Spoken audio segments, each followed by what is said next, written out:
wahtisaban ghufira lahu ma taqaddama min dhanbi. Sinten kemawon ingkang siam di bulan Ramadan menika karena iman dan mengharap ridha Allah, diampuni juga dosa-dosanya yang lain.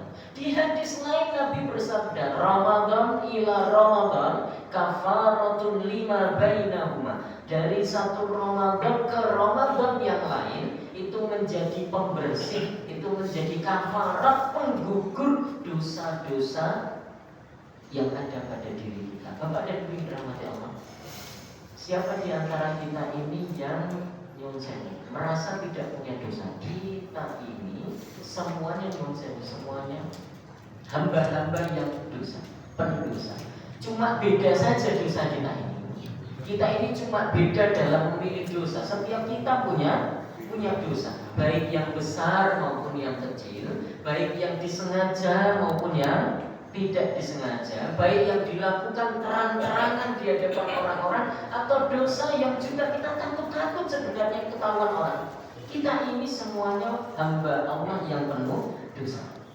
Kita cuma beda dalam milih dosa itu, tapi untungnya sekali lagi Allah Subhanahu wa Ta'ala tidak pengen ketemu kita itu kita berlumuran dosa. Allah bersihkan, Allah berikan banyak fasilitas untuk kita bersih hati, bersih diri dari segala dosa dan kesalahan. Maka momentum Ramadan, bapak-bapak yang saya muliakan, ini menjadi salah satu kesempatan emas untuk kita meraih banyak ridha Allah, meraih banyak keberkahan dari Allah, plus juga cuci bebersih dari dosa dan kesalahan kita yang pernah dilakukan sebelumnya. Halo, assalamualaikum. Sambung ngantuk. Saya semangat ya. Insyaallah dugi jam 11 nih Pak. Oke saja Bang. Bapak-bapak yang dirahmati Allah, maka semua kebaikan Ramadan itu, semua kebaikan Ramadan sekali lagi harus kita sambut dengan gegap gempita. Dan di antara penyambutan bulan Ramadan yang paling baik adalah kita mempersiapkan ilmu tentang apa saja yang akan kita kerjakan di bulan Ramadan ini. Ada banyak persiapan menuju Ramadan. Panjenengan mundut niki, mundut niku, mundut kurma, mundut gula, teh dan lain sebagainya. Ya, mundut sarung enggal, peci enggal dan seterusnya. Itu sebagai penyemangat ibadah. Buat apa saya ini? Untuk menyambut Ramadan, bebersih rumah, kerja bakti, bebersih masjid dan lain sebagainya. Ini itu saya. Tetapi di antara persiapan bulan Ramadan itu yang paling baik, yang paling afdal adalah ngaji tentang ilmu Ramadan. Ramadan kita banyak sekali melakukan amal ibadah insyaallah, mulai dari puasa, iktikaf, sholat tarawih, berbagi takjil, makan sahur, kemudian termasuk juga zakatul fitri di akhir. Ada banyak sekali rangkaian amal salih di bulan suci Ramadan. Maka sayang seribu sayang kalau amal-amal itu sekedar rutinitas saja. Beda orang yang sholat dengan ilmu dengan orang yang sholat karena sekedar rutinitas, beda.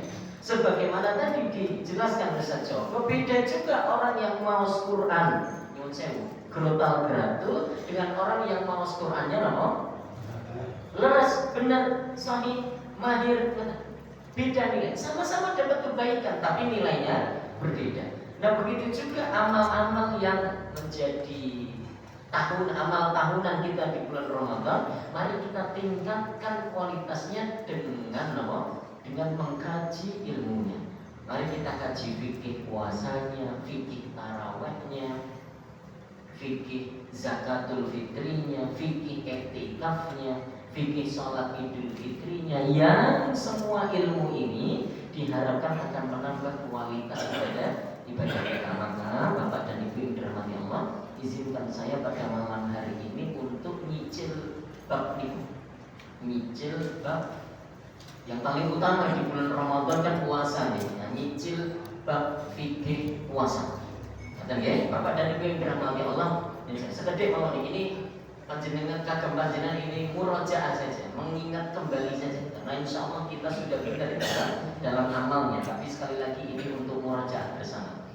Bapak-bapak dan Ibu yang dirahmati Allah Subhanahu wa taala, puasa itu adalah sebuah ibadah yang agak unik dibandingkan ibadah-ibadah yang lain. Kenapa puasa itu menjadi unik? Karena puasa adalah ibadah dalam bentuk kita tidak melakukan sesuatu. Tidak melakukan sesuatu. Kalau sholat kan kita ini diperintah untuk melakukan sesuatu, kan? Melakukan gerakan sholat, bacaan sholat. Zakat ya kita membayarkan harta kita. Haji nih komplit malah jangkep nih kok. Ucapan, perbuatan, harta. Tetapi puasa menjadi unik karena puasa itu justru perintahnya bukan melakukan sesuatu, tapi jangan melakukan sesuatu. Dalam hal ini jangan melakukan pembatal puasa. Maka siang utawi saum menika artinipun apa? Imsak, menahan diri. Imsak niku artinya menahan diri.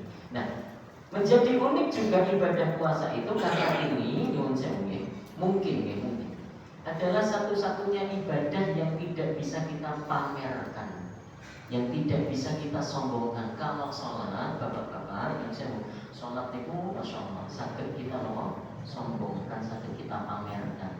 Ada imamnya tuh masih muda, tahu di belakang ada calon mertua itu bacaannya beda.